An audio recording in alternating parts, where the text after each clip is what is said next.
Voilà, c'était le salon de c'était le salon Disney de 223, 2D23. Donc 2D23, ça veut dire c'est le petit salon c'est comme E3 Los Angeles, mais c'est le plus grand salon mondial pour tous les fans de Walt Disney et aussi pour les journalistes. Et pour la première fois, ça rentre, c'est pour tout le monde, hein. C'est pour journalistes professionnels, même bénévoles.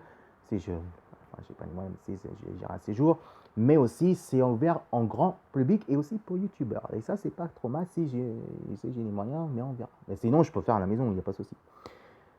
Alors, vous avez vu côté de projet de Disney, en tout cas, donc de nouveaux parcs d'attractions, quand même, qu'on a trouvé que c'était pas si mal. Mais c'est vrai que c'est quand même assez rapide. Il y a beaucoup de sujets côté au Floride et côté de Californie. On va parler par exemple Star Wars Galaxy Land World. Hein, Star Wars Galaxy Land World, c'est un nouveau. On a vu la maquette, évidemment, qu'on a vu la maquette par ce youtubeur qui est là, qui nous a montré, en tout cas, qui nous a montré justement de nouveaux projets, des maquettes qui vont construire dans ce style, donc construire la planète Tatooine, justement à propos de Star Wars qu'on a déjà vu dans le premier, deuxième, troisième, quatrième, cinquième, sixième et c'est le septième épisode, il y aura aussi le 8. Donc il y aura le projet qui va sortir et qui vont terminer dans 2 ans en 2019. Alors est-ce que c'est possible ou pas? Bah oui, c'est quand même possible, parce que moi je trouvais que quand même c'était un peu trop rapide. Mais vu que vous savez que Disney, ils ont un peu les moyens, ils ont beaucoup les moyens, ça peut se faire évidemment à propos de ça. Alors malheureusement, c'est s'installer justement deux endroits, c'est en Floride et Californie. À Paris, bah, ça va être encore plus compliqué. On ne sait pas si ça va se faire, mais ça ne va pas arriver d'ici par avant 2020-2021. Donc à Disneyland Paris, il faut attendre un petit peu, un peu. Voilà, on a vu, c'est vrai que c'est tentant, et à propos de ça, c'est vraiment tentant. Mais je pense que en France, à Disneyland Paris, ça ne sera pas avant 2020-2021. Donc il faut attendre peut-être 4 ans pour que ça se fasse encore. Parce que vu le budget, c'est pas mal, qu'on a vu la maquette, c'est pas mal aussi, mais vu le budget, ça va coûter, ça coûte très cher, et c'est pour ça qu'il faut attendre un petit peu. Alors, deuxièmement, c'est que c'est vrai qu'il y a aussi je trouvais que c'était trop rapide pour le projet 2019 parce que c'est vrai que quand Disney lance un projet, il lance un projet vite fait. Pour moi, c'est un peu rapide 2019 parce que c'est vrai qu'il faut le temps. On a vu la maquette, c'est pas si mal qu'on peut dire, mais quand même, je trouvais que c'est un peu rapide parce que il faut dire qu'entre les États-Unis et en France, c'est pas le même décalage, c'est pas le même horaire, c'est pas le même truc, mentalité. Nous, il faut attendre au moins 3 ans, 4 ans pour bien mettre en place parce qu'en États-Unis, eux, c'est normal, c'est que ça vient chez eux. Donc c'est Walt Disney, donc évidemment c'est la tradition, mais entre les États-Unis et la France, c'est pas vraiment la même chose et c'est ça que c'est un peu embêtant. Alors, ça maintenant c'est le côté sujet. Maintenant, on va parler côté des jeux vidéo. C'est vrai que les jeux vidéo de Star Wars Battlefront 2, qui va sortir couramment, je crois, le 27 novembre, je crois, oui, exactement, qui va sortir sur la PS4, Xbox One et bien sûr Xbox One X, hein, il faut dire exactement aussi, et aussi sur PC Mac. Alors moi, c'est vrai que j'ai vu les extraits, c'est vrai que Star Wars Battlefront 2, bah, c'est vrai que c'était beaucoup mieux que le premier, parce que le premier, en tout cas, j'ai trouvé que c'était un peu gnangnan, parce que moi j'ai testé chez un copain, évidemment, et c'est vrai que sur multijoueur, ça m'a choqué quand même. Là, cette fois-ci, c'est en mode histoire, parce que c'est vrai, dans le premier épisode, il n'y avait pas de mode histoire, et quand dans le deuxième, on retrouve le mode histoire, et pour la première fois, qu'on peut jouer en solo. Et oui, on peut jouer en solo, pas besoin de mettre un jeu en ligne, et on peut créer vos propres histoires aussi, et vous pouvez créer vos personnages que vous voulez et c'est ça qui est bien. Par exemple, sur Dark Vador, si vous êtes fan de Dark Vador, et ben, vous pouvez choisir Dark Vador et aussi vous pouvez créer votre personnage à vous-même, personnel. Et même vous pouvez créer vos profils, c'est ça qui est bien. En tout cas, qu'est-ce qui est bien, c'est que c'est vrai que ça a beaucoup amélioré côté les graphiques technologie.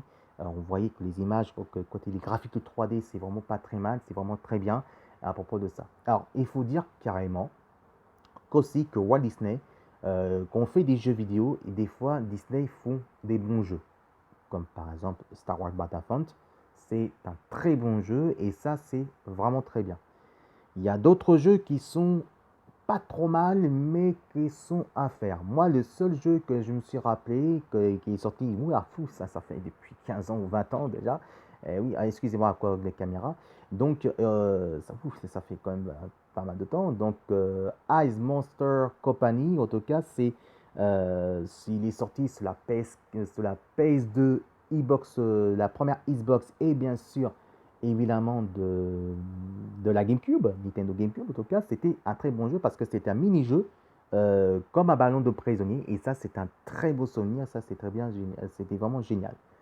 Instructible en tout cas les familles super-héros, bon ça ressemble un petit peu les 4 fantastiques en jeu vidéo, c'est la même chose, donc on voit c'est à chaque fois, il y a chaque niveau, mais que je trouvais que ça m'a gêné un petit peu. Moi qui m'a gêné un petit peu dans le jeu de Disney, c'est quand même The Cars 2. Je trouvais que The Cars 2 ressemble beaucoup plus à Mario. Bon, c'est pas très mal, mais je trouvais franchement c'est trop répétitif. Le problème dans ce jeu, qui sont aspirés du film, du jeu vidéo, que ce soit côté de Marvel, que ce soit côté de Blockbuster ou Disney, il faut faire très attention de ne pas tomber dans le piège des fois dans le jeu vidéo du marché de jeux vidéo. Parce que des fois, il y a des jeux vidéo qui sont très bien et d'autres de côté qui sont pas terribles. Mais ça, c'est côté marketing. Quand à chaque fois il y a des films qui sortent, le marketing joue avec aussi dans le jeu vidéo. C'est pareil aussi dans les comics. Il y a des bons, il y a des mauvais. Bah, c'est pareil dans les films. Il y a des bons, il y a des mauvais. Et les séries, les TV-films, il y a des bons TV-films, il y a de mauvais TV-films.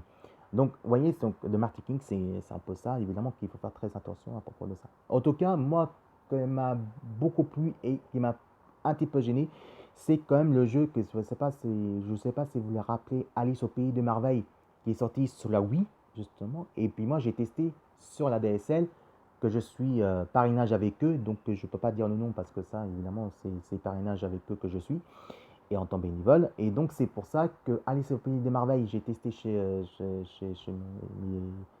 mes confrères, évidemment mes camarades, que je ne peux pas dire justement que je suis parrainage. Et ben, j'ai testé sur la DSL, et ben, bon, je trouvais c'est pas mal parce que c'est vrai, ça ressemble beaucoup à la Wii. Mais imaginez, c'est que le problème, c'est qu'à chaque fois qu'il y a des jeux de Disney, c'est répétitif, c'est trop répétitif.